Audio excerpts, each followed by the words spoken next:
Hey there users of YouTube, it's me again. I'm Tyler, of course.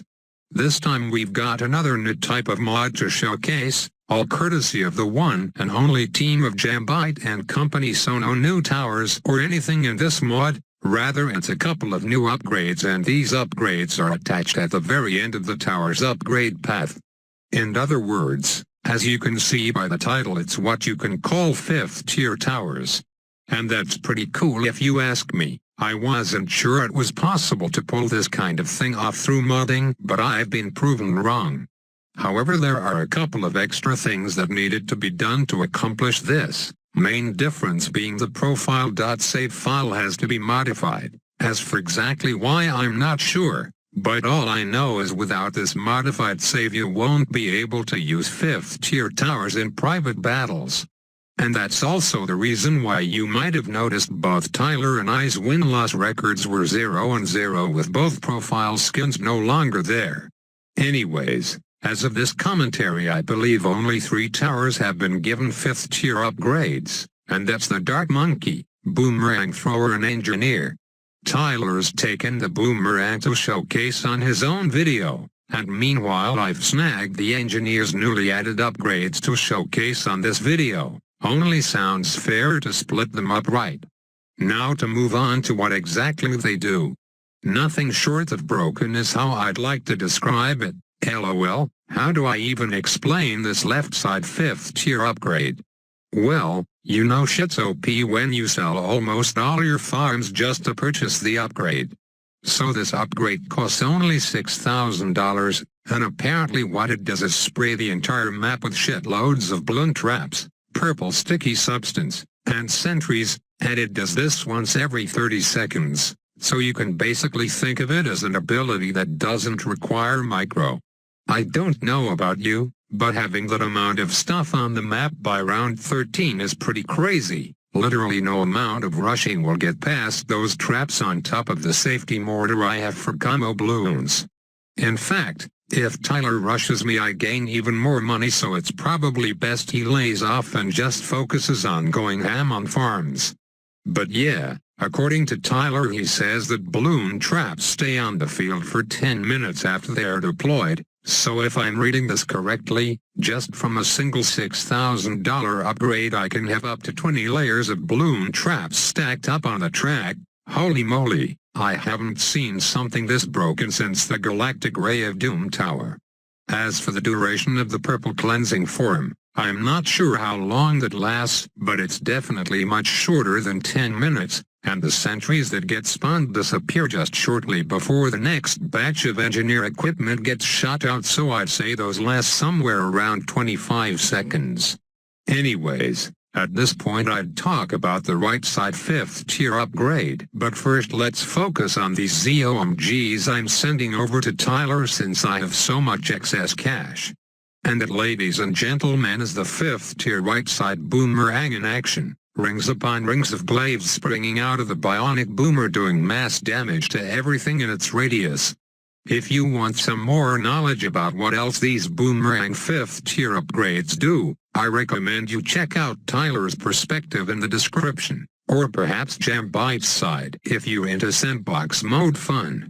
Now shifting our heads back to my side, I finally got the 5th tier right side Engineer, and what it does is quite interesting. For a cost of $10,000, your Engineer increases the rate of which it spawns sentries tremendously, and tremendously is kind of an understatement. The view is kind of obstructed by all the balloon traps, but all those red sentries you see in a circle is exactly how many extra sentries spawn around your Engineer upon purchasing this upgrade. Oh boy, it basically looks like Hypersonic Sentries Part 2 all over again. Keyword looks, because it isn't nearly as strong as the power of what used to be village stacking in reality. For one, I'm pretty sure each sentry still has a popping power cap of 2 or 3 versus several thousands if you were to village stack, and that means you'll struggle versus big groups of balloons such as right now. Or should I say just recently. It was a close call with those ZOMGs making it past the halfway point, but luckily Tyler ended the rush just early enough for me to handle it. As for that monkey boost, Well, it was a bit of a goof on my part only because the game was lagging so hard that my cursor click inputs didn't register until the lag started to die down. Same shit happening with this club room pop-up too. I meant to press the recycle button while it was lagging, but it only registered once the HUD changed, and because my key inputs were still super delayed, it meant I had to sit with that goddamn pop-up blocking my screen for another minute. With that said, here's rush number 2 and I'm pretty much boned. Extra HP and speed for the higher round blimps and unbearable lag means the end for these 5th tier engineers. But hey, surviving up to round 4 with just 4 of those on the map is pretty incredible when you think about it that way, and it's still far from the maximum potential it could reach when you add call to arms to the equation. I'm not sure how much more my toaster can handle though. Anyways, I was debating whether or not to include this game in the video since I'm already running short on time, but screw it, let's throw it in anyway cause you still get to see the power of the engineers pretty well here.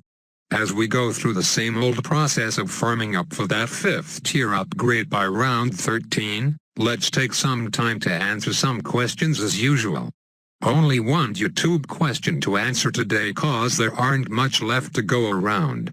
What are some of the words you automatically type corrected to be able to pronounce the right thing? Good question. If you didn't know already, I require a type assist program in order to communicate, as all robots do. With that said, one big culprit that I use a decent amount is the word nerfed, although I mostly only use it in the context of balance changes, which isn't very often now that I think about it. Oh well. Let's just say if I try to say the word straight up, it just comes off as nerfed. Yikes. That's the biggest one I could think of off the top of my head. For the most part it's 99.2% accurate, so I have very few complaints to bring up. Anyways, that'll mark the end of the Q&A segment. If I don't find any future questions worth answering in the future, then I'll probably go back to answering Ask Reddit questions, since there looks to be near infinite possibilities there. Back to the match at hand. So this time Tyler is going for a pretty early all-in rush, and this is how we're gonna defend it, with the balloon trap remains as well as a 5th tier right side engineer. Plus a mortar stalwart absolute 0 on the side, but for the most part the engineer's going to be doing 99% of the popping. Easy peasy lemon squeezy, easier than the time Germany took over Poland. Sorry, no more World War II jokes from now on. I have a habit of falling back on things that worked the first time around. So I'll leave you off to dry with this last game, just like Hitler left Germany off to dry with their last stand. Spoiler alert, this one also goes epic late game, so I'll probably speed it up super duper fast since the beginning part basically plays out the same, but the ending is definitely unlike the first 2 matches. Needless to say, the result will shock you, Kappa. Alrighty, thank you for watching ladies and gentlemen, and I'll see you all in a couple of days for the next video, whatever that's gonna be. Have a trap day.